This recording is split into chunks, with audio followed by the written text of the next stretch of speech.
So within a pretty similar time frame, Sigma released their giant 35mm 1.2 for Sony, and Sony released their little tiny 35mm 1.8. So I've tested both of them, I've done real shoots with both of them. I've already done my review on the 35mm 1.8, which you guys can see. I'll put a link up here for you guys to check out.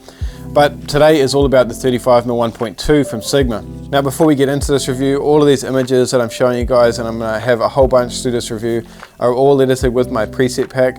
It's still 50% off, and there's a link in the description so you guys can go check that out. The 35mm 1.2 was the only lens I took with me, and all of these images were shot on the A7R Mark III. So let's jump into the review. Now as far as I'm aware, the 35mm 1.2 is the first 1.2 lens in the 35mm focal length ever in the world. So it's a pretty big step for Sigma and just lenses generally.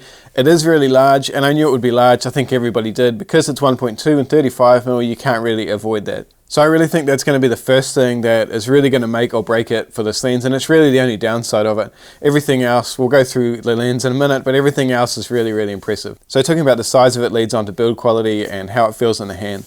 It does feel large when you're sort of just juggling it around your hands and getting a feel for it, how it, just checking the lens out, it does feel large.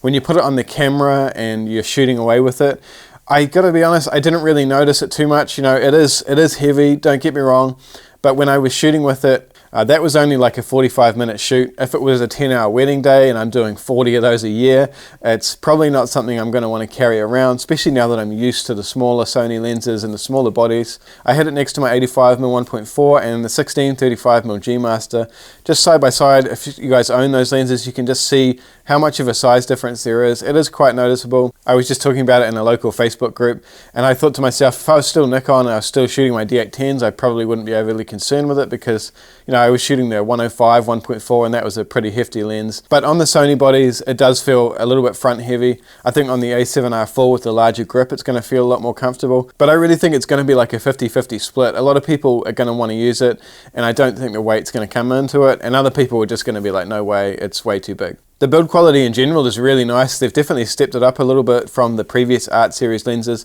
It does feel a little bit more premium than all the Art Series lenses that are out at the moment. I really like how they've included the aperture ring on the body like the GM lenses. I use that all the time and I'm really happy it's there. If you don't like using that, you can just turn it to the A mode, which I believe is probably just auto, and then you can use the dial on the front of the camera or the rear of the camera, however you program it. So it's not a must. I also like they've included the function button, which you can program to focus hold or eye focus or anything you want there. Same as the GM lenses, the build quality is really, really similar. It has an 82mm filter thread on the front, so it's a pretty large element, and it also is weather sealed, which is nice to see. Now I want to talk about focus first this time. I usually talk about image quality, we'll get to that in a minute, but focus with Sigma lenses has always been a little bit of a weird point. Some people will find they work really, really well, some people find they don't work, and it's just a mixed bag, but generally it's been a mixed bag for me also. All the Sigma lenses in the past, apart from the sort of smaller E-mount lenses and stuff like that, have all been a mechanical focus system. Now this new one is a fly-by-wire focus system, which means it focuses digitally and it's not mechanically attached to the focus ring. What that means is it just can focus a little bit faster and it's more reliable on a mirrorless system. I definitely found that to be the case. It's much faster than the other Sigma lenses I've tried, and it's definitely more accurate, and it behaves like a Sony lens where the focus just works really well. It doesn't feel like it's adapted basically. I did try it for video a little bit and it seems like maybe it needs a little bit of a software tweak. It's fast and snappy, but it just has this little stutter right at the end. I definitely feel like it's something that will be updated with a firmware, so I'm not too concerned with that at the moment. The focus is also really, really quiet, pretty much silent. You have to kind of really hold it up to your ear to get any kind of audible noise. You're not going to have it picking up on microphones or anything, which is great to see. Much quieter than any other Sigma art lenses. Now talking about image quality, it's outstanding. It's really, really sharp all the way to the edges. At 1.2 it's tack sharp, definitely sharper than the 35mm 1.4 Zeiss. To be expected, the 35mm 1.4 is a little bit old now, and it definitely needs an update. Hopefully we'll get a G Master or something like that soon. But it's a crazy sharp lens and the colors are really nice. Aberration control, it does have a little bit of chromatic aberration, but it is really well controlled compared to some of my other lenses. But overall, it's a really fantastic lens. Sharp, contrasty, colorful, really love it. Now by far the biggest question I had personally was, is this 35mm 1.2 going to be good enough to stop me buying the 35mm 1.8 Sony lens. Now I've decided I'm going to go ahead and get the 35mm 1.8 Sony, even though it's not quite as magic at 1.2 like the Sigma lens, but I feel like honestly I can get pretty much everything I need with the 35mm 1.8, and the difference is, you know, you're only really going to see it if you have them side by side.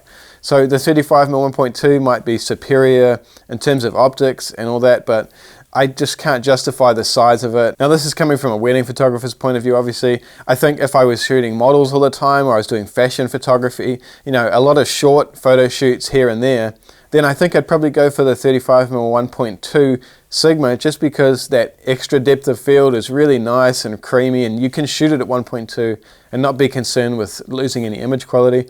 So, you know, it's a really kind of boutique lens, I don't know how to put it, but for me, and doing bulk weddings, I feel like I can get everything I need with the 35mm 1.8. Now my recommendation to you guys, if you really want the 1.2, then I say go for it. Really the only downside, like I've said a few times already, is just the size, and if you don't care about that, then it's a fantastic lens. It focuses really well, it's optically really sharp, it's silent, it's weather sealed, it's built really nicely.